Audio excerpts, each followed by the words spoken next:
खाली श्रेयस अय्यर नुहे मोहम्मद सामी सहित भी होइछि अन्याय। इरफान पठान को कड़ा मंतव्य।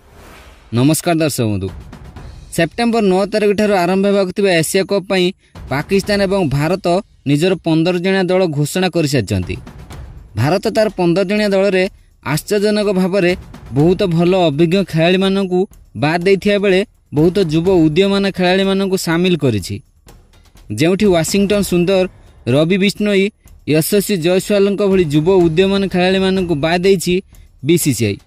से भली श्रेयस अय्यर, मोहम्मद सिराज, युजवेंद्र चहल भली खेलाड़ी मानू 15 जणिया दलरू बाद देछि।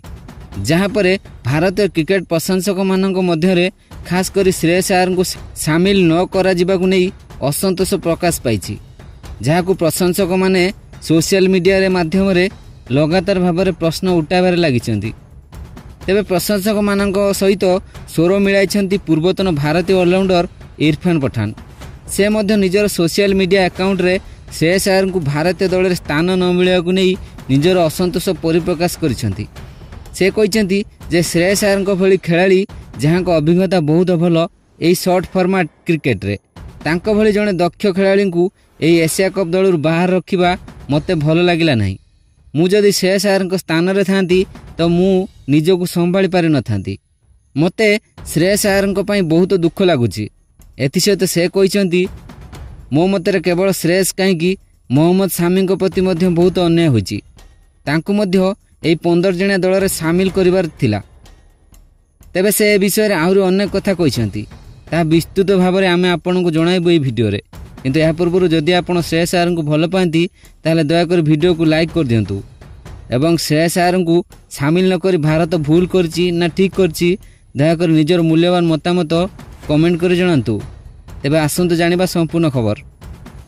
दर्शक बंधु, इरफान पठान तांको मतरे कहिथिले श्रेयस अय्यर गत आईपीएल संस्करण में बहुत भल प्रदर्शन करथिले। लगातार भाव में से भारत एवं आईपीएल फ्रांचाइज पई बहुत भल प्रदर्शन करि आसुछंती। आईपीएल से दिल्ली पई भल अधिनायकत्व करी दिल्ली को भल स्थान में पहुंचाइबा परे कलिकता पई मध्य भल प्रदर्शन करी चैंपियन कराइथिले। गत थर मध्य से पंजाब को आईपीएल प्ले ऑफ को पहुंचाइथिले।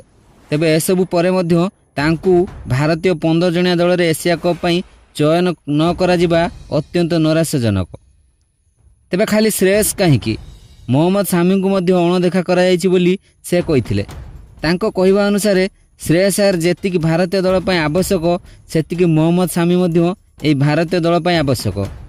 कारण विराट और रोहित के परे सामी एकमात्र जहां पाखरे दीर्घ दिन अभिज्ञता भरी रही एवं मैच जितबाकू हेले गोटे बैट्समैन जेतिकी आवश्यक ताठू अधिक गुरुत्वपूर्ण होची गोटे बोलर। तेबे एपरि स्थले मोहम्मद सामी को अभिज्ञता भारत को बहुत लाभदायक होइथांता। कारण जसप्रीत बुमराह सहित अर्शदीप सिंह एवं मोहम्मद सामी भली 3 जण बोलर सहित जदि भारतीय दल एशिया कप खेलिबाकू जाइथांता ताहले बहुत भल होइथांता। एई एशिया कप रो एक मैच रे जेतेबेले अफगानिस्तान विरुद्ध भारत एक लज्जाजनक पराजयर सम्मुखीन होबाकू जाउथिला सेतेबेले सामी ही भारत को विपर्जय उद्धार करथिले। मो कहिबार तात्पर्य सामी पाखरे दीर्घ दिन अभिज्ञता जहाँपाई से एभली प्रतिकूल समय मध्य धैर्य न हराई भारत को लड़िबार सुजोग दे पारिथांते। तेबे मु आशा करिबी जे भारतीय चयनकर्ता सामी ऊपर पुनश्च विचार विमर्श करने उचित एवं आवश्यक हेले सामी को भारतीय दल में सामिल करने उचित।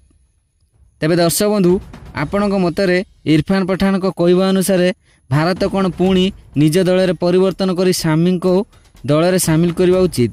निजर मूल्यवान मतामत दयाकोरी कमेंट कर जणांतु।